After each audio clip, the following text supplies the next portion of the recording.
Here's a quick breakdown of how the Electoral College works. The Electoral College has been around from the jump. It's in the Constitution. Article 2, Section 1, Clause 2, it's in that part. That's where they decide how many electors each state is entitled to have. The Electoral College is based on how many people are represented in Congress, where each state has a number of representatives based on its population, and every state gets 2 senators.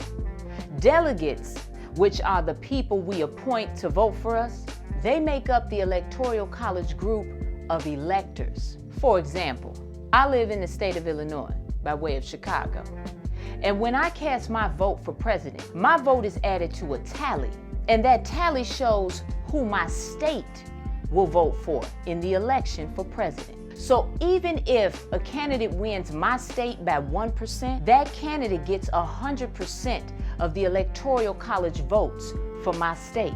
As you can see from the map, the states with bigger populations get more electoral votes. To win the presidency, a candidate needs 270 or more of these Electoral College votes. Now, originally, the old dudes that wrote the Constitution had 2 main problems. They didn't want a direct election because they didn't think the citizens of that time would know enough about the candidate to make a wise decision. And when I say citizens, I mean the white males, because they were the only ones allowed to vote at the time. They also were the only ones that were involved in constructing this so-called democracy.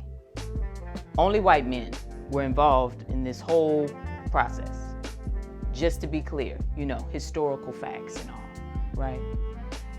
Anyway, also they thought that if they just used the popular vote, that candidates would just focus their campaign on the places that had a bigger population, and they would just forget about the smaller areas, the rural areas. So that's how they came up with the Electoral College. It was a compromise, but it's so flawed, but mostly because it brought about the era of this thing called swing states.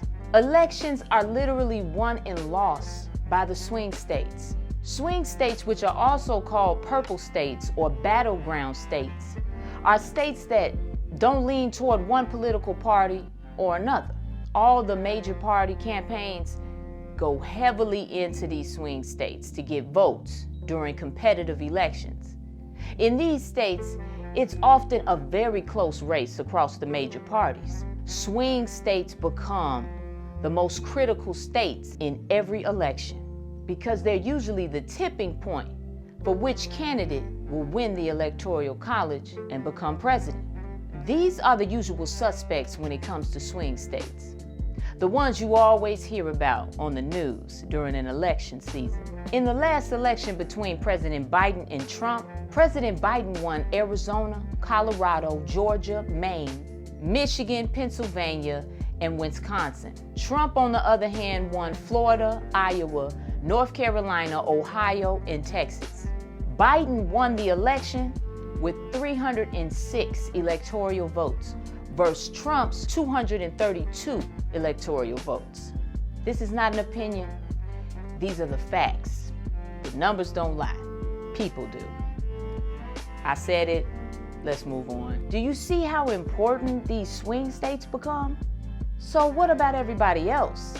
Now, on the other end, the popular vote would just take all of our votes from every state combined, and that person would become president. And yes, there are flaws in that too, but the Electoral College has been around forever. And I just think that there is room for growth here. We can take the Electoral College and make some changes to make it better, because strategically it's being used against the people. You can disagree with me on that, that's fine. This video is not about my opinion. This video, hopefully, is just about trying to make clear what the Electoral College is so you better understand it as a voter, no matter who you're voting for. This video was brought to you by the Black Revolutionary Collective, where we focus on not only just naming the problems, but crafting the solutions that'll make our communities equal. Imagine that. I imagine it every day. That's what I'm working towards. Equality. We are a free resource center for the Black community across the country. And to hear more, please visit our website at www.blackrevolutionarycollective.com. As always, be revolutionary and power to the people.